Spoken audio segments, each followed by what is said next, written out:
আয়ৰ ফালৰ পৰা বিশ্বৰ সৰ্ববৃহৎ তথ্য প্ৰযুক্তিৰ কোম্পানীটোৰ নাম কি?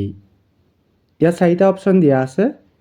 অপশ্যন এ দিয়া আছে LG, অপশ্যন বি দিয়া আছে স্যামসাং, অপশ্যন চি দিয়া আছে এপল, অপশ্যন ডি দিয়া আছে টাইটান। এই 4টাৰ ভিতৰত শুদ্ধ উত্তৰ কোনটো হ'ব? শুদ্ধ উত্তৰ হ'ব অপশ্যন চি এপল। আয়ৰ ফালৰ পৰা বিশ্বৰ সৰ্ববৃহৎ তথ্য প্ৰযুক্তিৰ কোম্পানীটোৰ নাম হৈছে এপল কোম্পানী।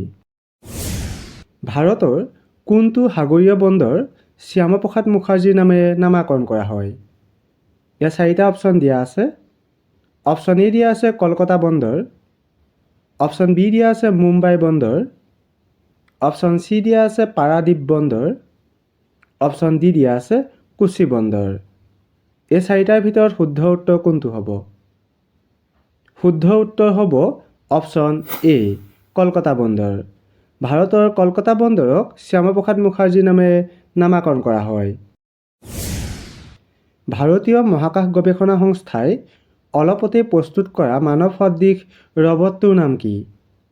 ইয়াত 4টা অপশ্যন দিয়া আছে। অপশ্যন এ দিয়া আছে বিক্ৰম, অপশ্যন বি দিয়া আছে চন্দ্ৰযান, অপশ্যন চি দিয়া আছে ব্ৰহ্মমিত্ৰ, অপশ্যন ডি দিয়া আছে বায়ুমিত্ৰ। এই 4টাৰ ভিতৰত শুদ্ধ উত্তৰ কোনটো হ'ব? শুদ্ধ উত্তৰ হ'ব অপশ্যন চি ব্ৰহ্মমিত্ৰ। ভাৰতীয় মহাকাশ গৱেষণা সংস্থাই অলপতে প্ৰস্তুত কৰা মানৱ সদৃশ ৰবটটোৰ নাম হৈছে ব্ৰহ্মমিত্ৰ।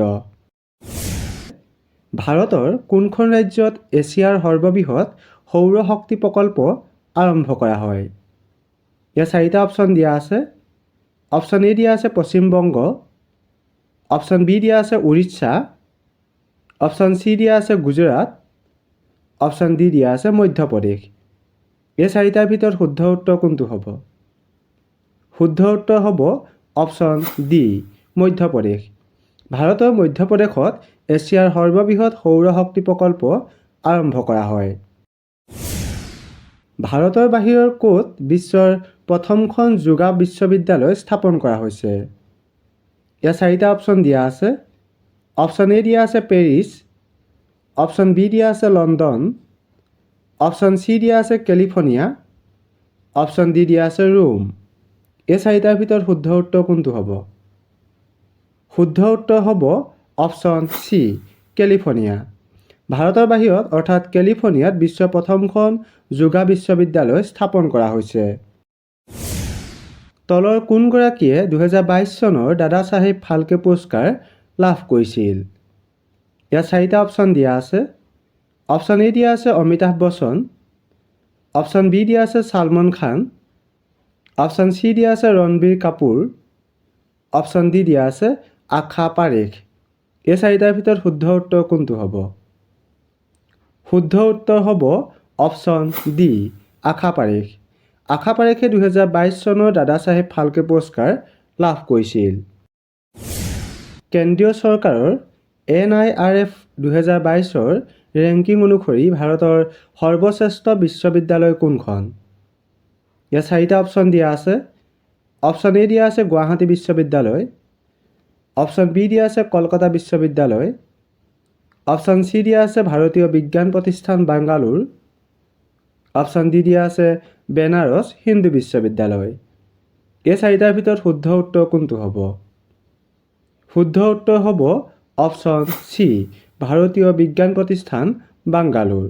কেন্দ্ৰীয় চৰকাৰে NIRF 2022ৰ ৰেংকিং অনুসৰি ভাৰতৰ সৰ্বশ্ৰেষ্ঠ বিশ্ববিদ্যালয়খনৰ নাম হৈছে ভাৰতীয় বিজ্ঞান প্ৰতিষ্ঠান বাংগালোৰ। কেন্দ্ৰীয় চৰকাৰৰ NIRF 2022ৰ ৰেংকিং অনুসৰি ভাৰতৰ সৰ্বশ্ৰেষ্ঠ শৈক্ষিক প্ৰতিষ্ঠান কোনখন? ইয়াত 4টা অপশ্যন দিয়া আছে। অপশ্যন এ দিয়া আছে IIT মাদ্ৰাছ, অপশ্যন বি দিয়া আছে হিন্দু কলেজ, অপশ্যন চি দিয়া আছে কটন কলেজ, অপশ্যন ডি দিয়া আছে IIM আহমেদাবাদ। এই 4টাৰ ভিতৰত শুদ্ধ উত্তৰ কোনটো হ'ব? শুদ্ধ উত্তৰ হ'ব অপশ্যন এ IIT মাদ্ৰাছ। কেন্দ্ৰীয় চৰকাৰৰ NIRF 2022ৰ ৰেংকিং অনুসৰি ভাৰতৰ সৰ্বশ্ৰেষ্ঠ শৈক্ষিক প্ৰতিষ্ঠানখনৰ নাম হৈছে IIT মাদ্ৰাছ। 2022 চনত দক্ষিণাত্যৰ অভিনেতা সূৰ্যাৰ লগত কোনগৰাকী বলিউডৰ অভিনেতাই যুটীয়াভাৱে শ্ৰেষ্ঠ অভিনেতাৰ ৰাষ্ট্ৰীয় পুৰস্কাৰ লাভ কৰিছিল? ইয়াত 4টা অপশ্যন দিয়া আছে। অপশ্যন এ দিয়া আছে অজয় দেৱগন, অপশ্যন বি দিয়া আছে ছালমান খান, অপশ্যন চি দিয়া আছে ৰণবীৰ কাপুৰ, অপশ্যন ডি দিয়া আছে ৰাজকুমাৰ ৰাও। এই 4টাৰ ভিতৰত শুদ্ধ উত্তৰ কোনটো হ'ব? শুদ্ধ উত্তৰ হ'ব অপশ্যন এ অজয় দেৱগন। 2022 চনত দক্ষিণাত্যৰ অভিনেতা সূৰ্যাৰ লগত বলিউডৰ অভিনেতা অজয় দেৱগনে যুটীয়াভাৱে শ্ৰেষ্ঠ অভিনেতাৰ ৰাষ্ট্ৰীয় পুৰস্কাৰ লাভ কৰিছিল। অসমৰ কোন ঠাইত গড়ৰ স্মৃতিসৌধ স্থাপন কৰা হৈছে? ইয়াত 4টা অপশ্যন দিয়া আছে। অপশ্যন এ দিয়া আছে মানস, অপশ্যন বি দিয়া আছে কাজিৰঙা, অপশ্যন চি দিয়া আছে গুৱাহাটী, অপশ্যন ডি দিয়া আছে দীপৰ বিল। এই 4টাৰ ভিতৰত শুদ্ধ উত্তৰ কোনটো হ'ব? শুদ্ধ উত্তৰ হ'ব অপশ্যন বি কাজিৰঙা। অসমৰ কাজিৰঙাত গড়ৰ স্মৃতিসৌধ স্থাপন কৰা হৈছে। 2022 চনৰ বাবে ডক্টৰ ভৱেন্দ্ৰনাথ শইকীয়া বঁটা তলৰ কোনগৰাকীয়ে লাভ কৰিছে? ইয়াত 4টা অপশ্যন দিয়া আছে। অপশ্যন এ দিয়া আছে অৰুণ নাথ, অপশ্যন বি দিয়া আছে অৰুণ হাজৰিকা, অপশ্যন চি দিয়া আছে doctor Rita Choudhury, option D দিয়া আছে সৰ্বানন্দ সোণোৱাল। এই 4টাৰ ভিতৰত শুদ্ধ উত্তৰ কোনটো হ'ব? শুদ্ধ উত্তৰ হ'ব অপশ্যন এ অৰুণ নাথ। 2022 চনৰ বাবে ডক্টৰ ভৱেন্দ্ৰনাথ শইকীয়া বঁটা অৰুণ নাথে লাভ কৰিছিল। জলপথ সন্মিলন 2022 অসমৰ কোন ঠাইত অনুষ্ঠিত হৈছিল? ইয়াত 4টা অপশ্যন দিয়া আছে।